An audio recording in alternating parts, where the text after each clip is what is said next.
Hello, Joyfluers, and welcome to day 6 of the Gratitude Challenge. Today's a Saturday, so hence the later start to this live.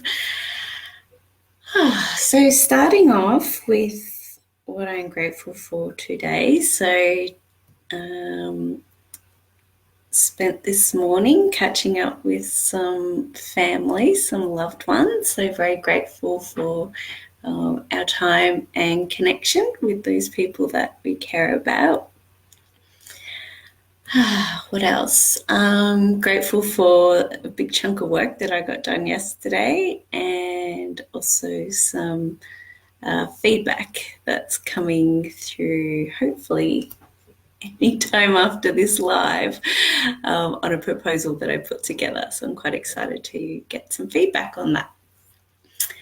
So, title for this one was actually a fair bit. We'll see how we go. I'm conscious of not keeping these lives too long. So,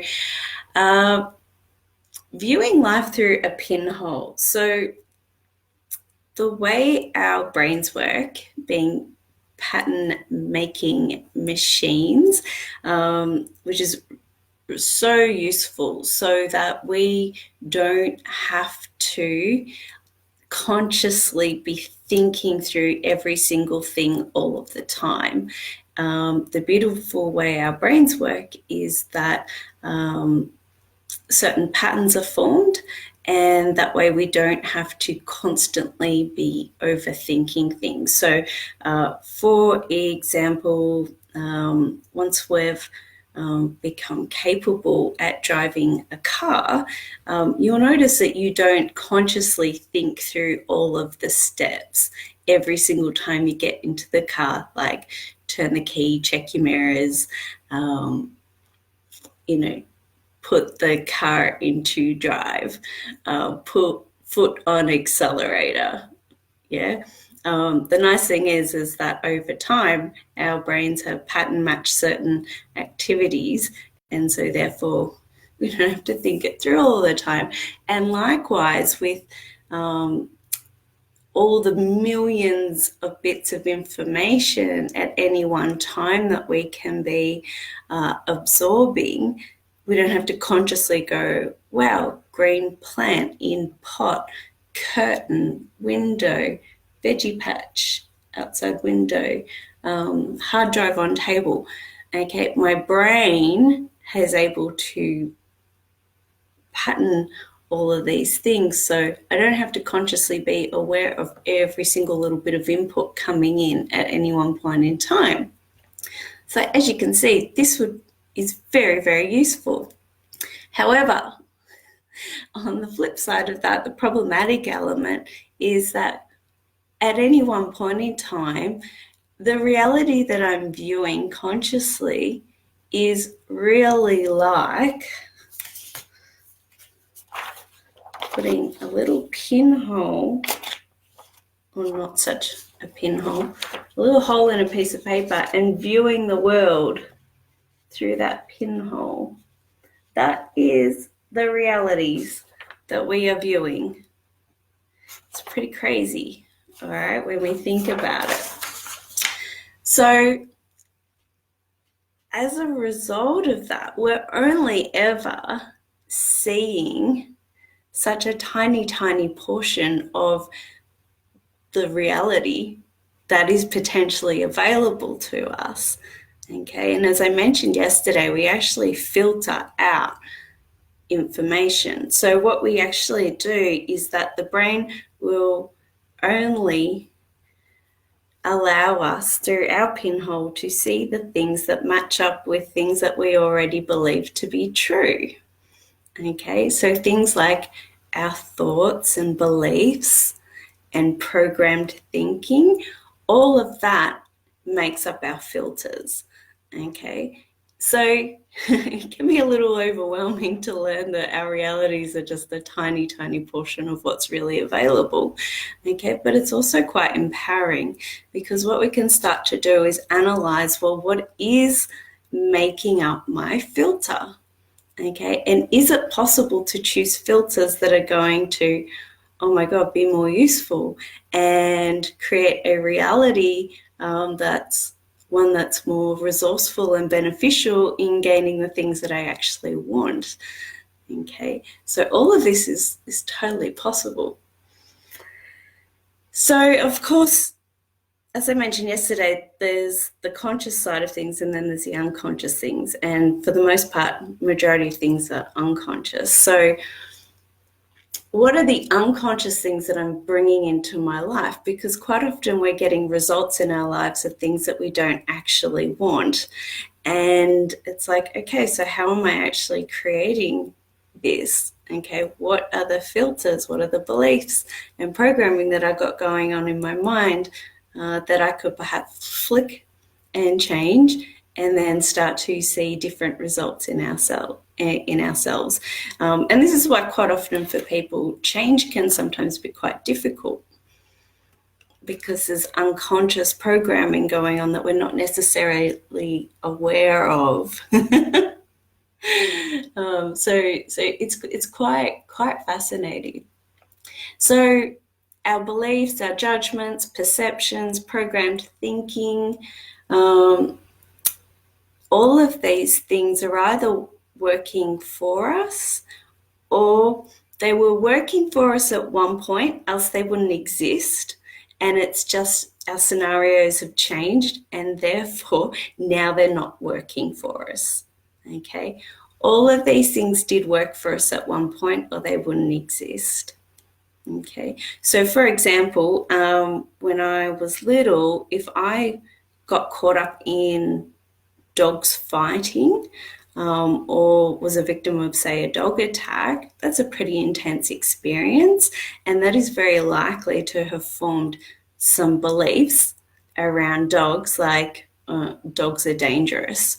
Okay, now if I then growing up and got a fear of dogs, in some instances, particularly when I was little, that was quite likely beneficial. But then as I've gotten older, is that, thanks, Fee, as I've gotten older, my fear of dogs may no longer serve me. Okay, if I'm freaking out every time I go for a walk, seeing a dog, what was once useful in self-preservation may longer not be. And as an adult, logically, I might know not all dogs are dangerous, but I'm still getting, all this fear coming up that I can't control, okay, around, even seeing a chihuahua.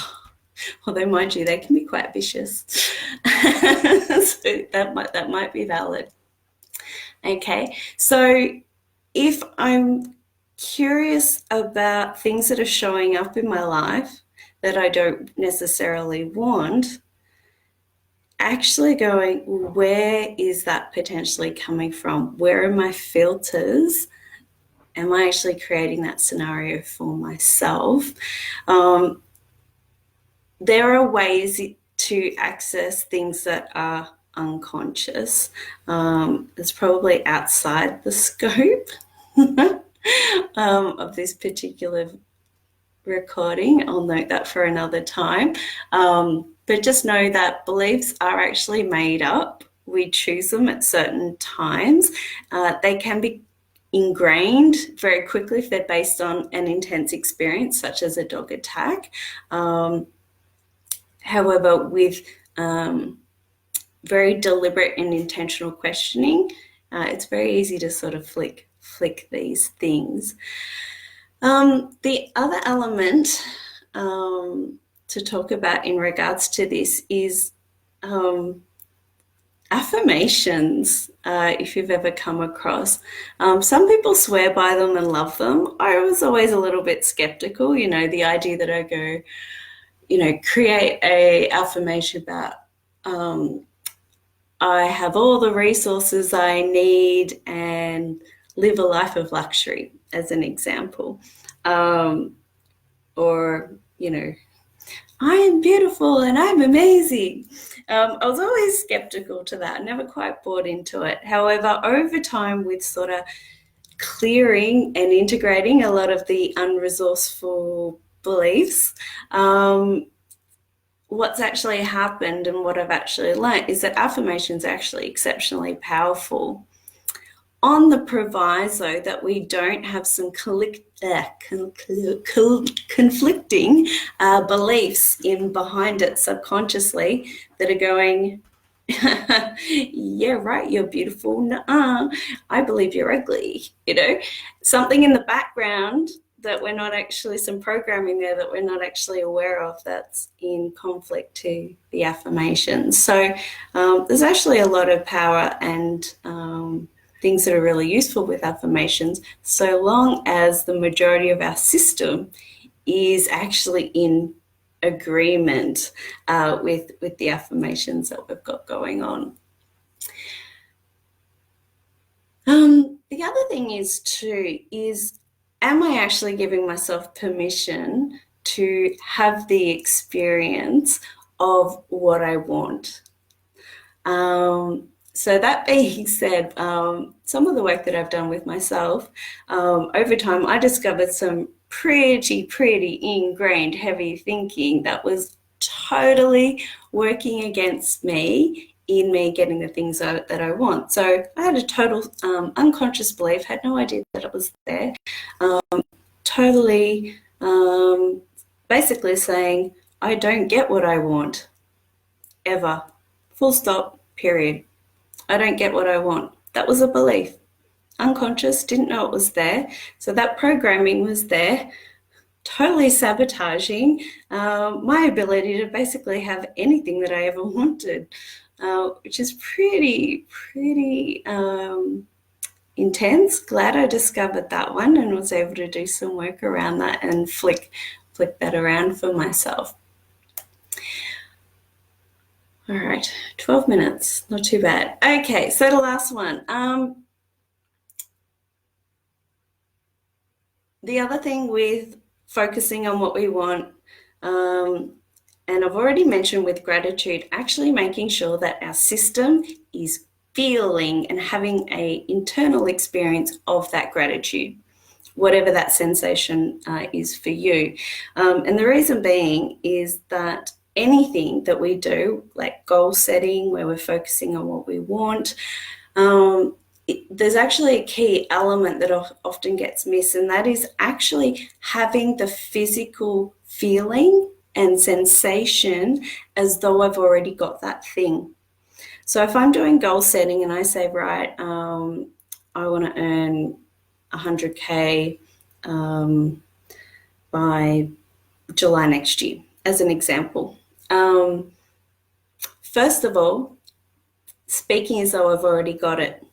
So it's now July 2020, and I have earned 100 grand in the last financial year.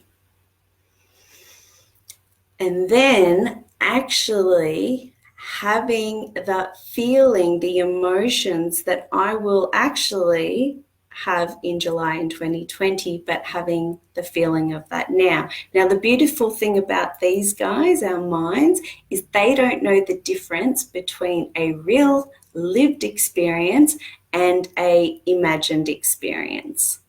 Okay, that's why things like watching movies are so powerful, because to our minds, we're actually the characters in those storylines. And more often than not, if I'm watching like a scary movie or something that's a little bit intense, I actually get sweaty palms. My body is having the physical sensation of the stresses that are going on for the guys in the movie. Okay, so whenever we're focusing on what we want, bringing it to now instead of out in the future, and actually having the feelings, the sensations in the body as what I would in the future. So it's imagining it happening now. Okay, that's where things like doing vision boards are awesome, really useful. However, if I'm always just looking at my vision board, mine fell down, it's actually on the floor over there. But if I'm looking at that vision board and the feeling that I'm having, looking at all of the beautiful images of the holidays and all the awesome things that I want to create in my future, if I'm looking at that and the feeling I have is just desire and wanting, then what I'm actually attracting in is more desire and more wanting, as opposed to, oh, the satisfaction, the relaxation, the enjoyment, all of those things is actually what I'm attracting in, because that's the feelings that I'm having whenever I look at my vision board, as opposed to the good stuff that I actually really want. Ooh, okay. Let's try to get the rest of five more minutes. Okay, so being addicted to our suffering. So I mentioned before giving ourselves permission to actually have the experiences that we want. So just being conscious that we might actually be limiting ourselves in our ability to have what we want. There's some society norms that I just want to highlight that can actually get in the way of us getting the things that we want.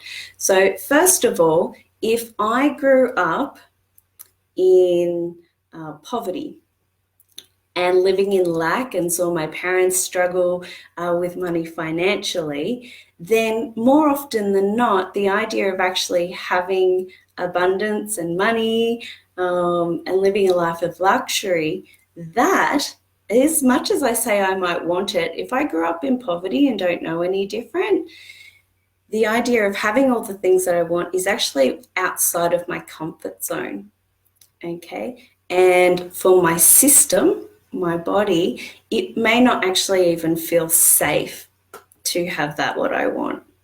Okay, so just being conscious and aware of how things that we have gotten used to having.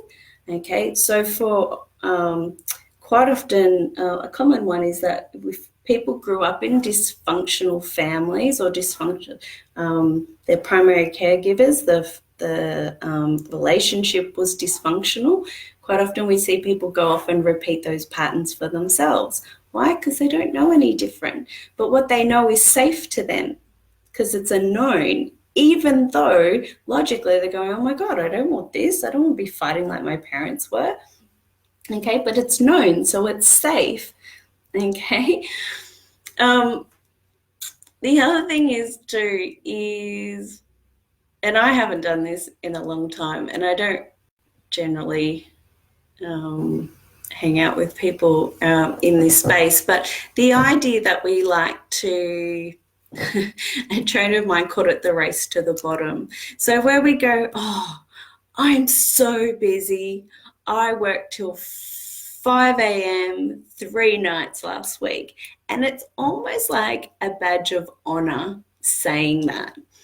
It's like there's elements of being addicted to our suffering. Okay, so, oh my God, you think you've got it bad. Well, guess what happened to me, and then just sort of trailing off into all of the crappy stuff that we've got going on in our lives.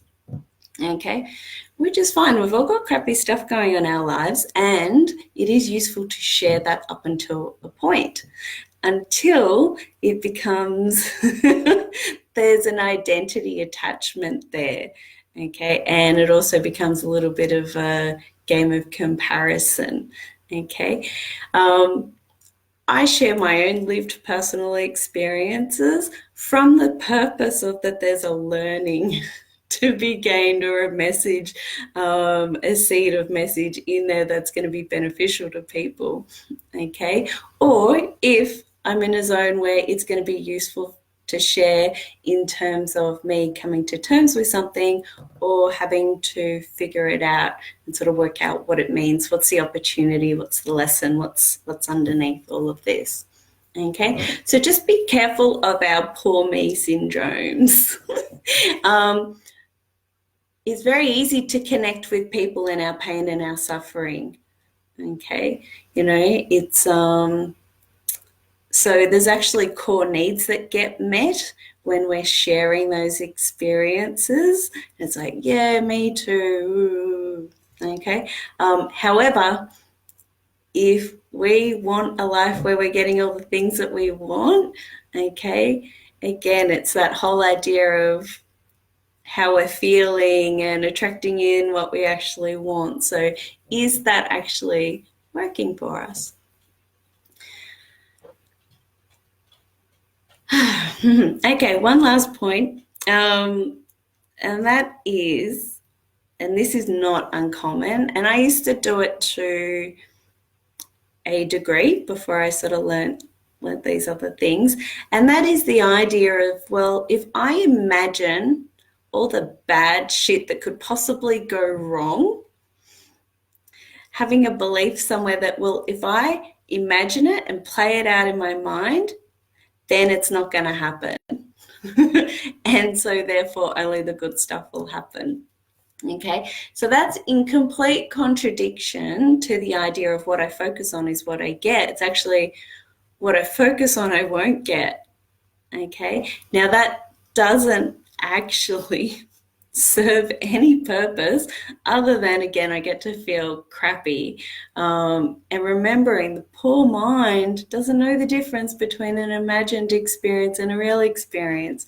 So when I start to imagine, horrible things like being unwell or my house burning down or relationships breaking up and being devastated, well, then all that's doing is creating a lived experience for my body that's not actually even real. Okay, I call it catastrophizing. Almost sounds right, but it's not quite there. Okay, in that